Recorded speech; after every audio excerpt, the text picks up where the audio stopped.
Stella, anak! Ate, approve na working visa ang kapatid mo. Stella? Anak, di ka ba masaya? May problema ba? Di ba dapat kayo ang tanungin ko niyan? Huh?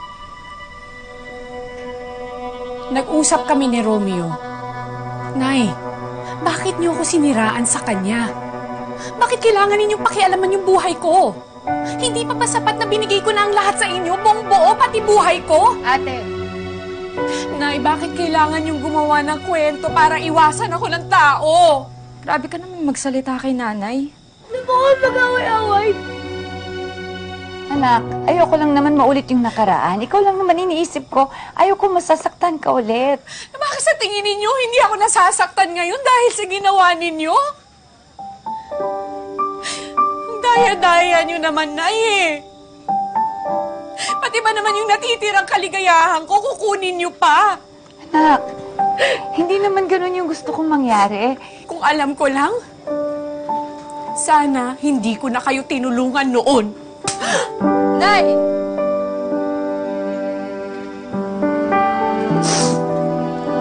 Wala na akong ibang inisip kundi ang kapakanan ng pamilyang to.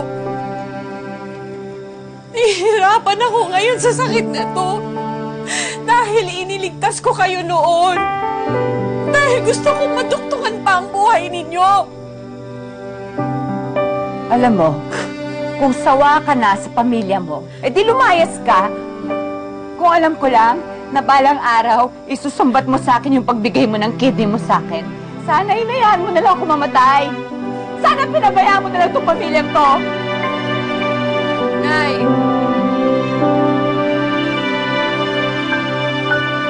Kapag binigay mo ang lahat, anong katiyakan na may babalik na pagpapala sa iyo? Kailangan bang laging ikaw na lang ang magbibigay? Paano naman ako? Paano naman ang sariling buhay at kasiyahan ko?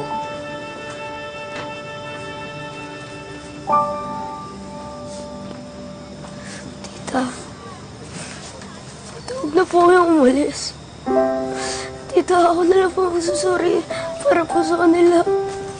Sige na po, tita. Basta huwag na lang po kayong umalis.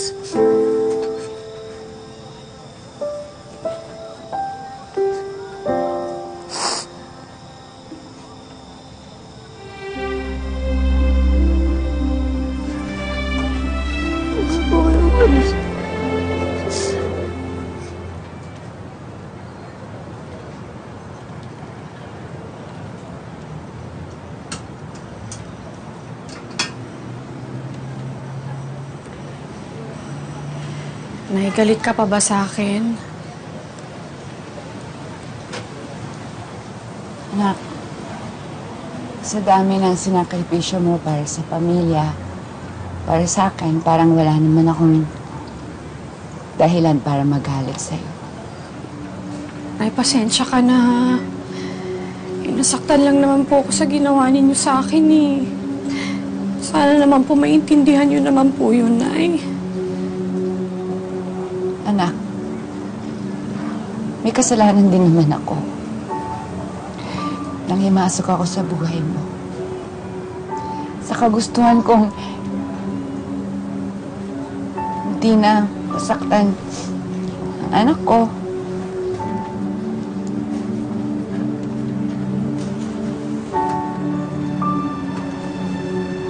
Nakalimutan ko na may sarili ka pa ng buhay. Anak, tawarin mo ako.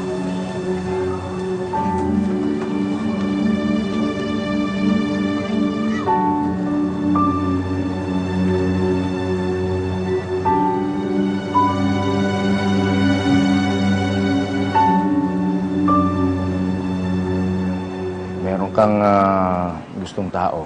Mahal na mahal mo siya. Alam mo, ito na. Mahal mong tao ito. Okay? Hanggang saan or ano ang gagawin mo sa kanya, para sa kanya? Siyempre, sir, lahat. Lahat?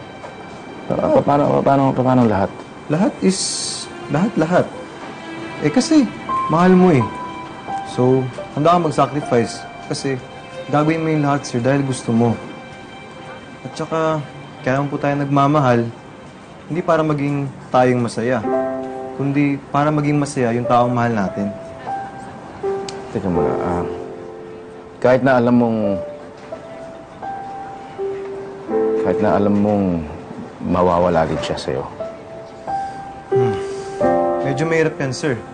Pero, ganun, laban pa din. Part yun ng pagmamahal, sir. Yung mabibigo ka, merong sakit, pero ang importante, na iparamdam mo na mahal mo siya, tsaka na ipakita mo. Kaysa naman po, sir, hindi yun nasabi. Naging duwag ka lang.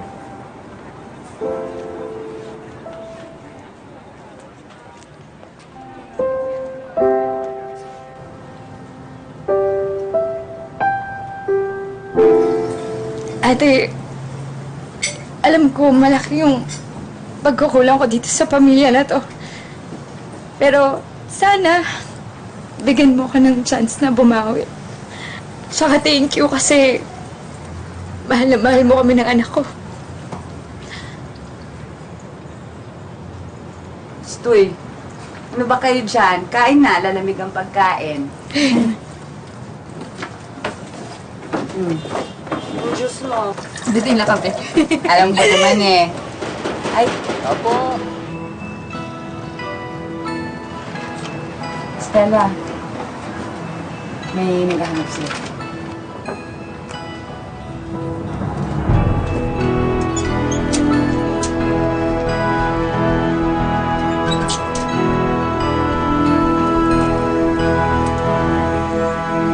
Stella. I'm sorry. I'm sorry naging duwag ako. Hindi ko pinaglaban ang pagmamahal ko sa'yo. Nagkamali ako. Pero kahit na sinasadya ako na hindi itupad ang lahat, ikaw pa rin ang binigay ng Diyos sa akin.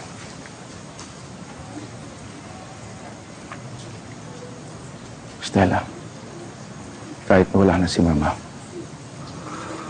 ikaw pa rin ang pinakamagandang regalo binigay sa akin.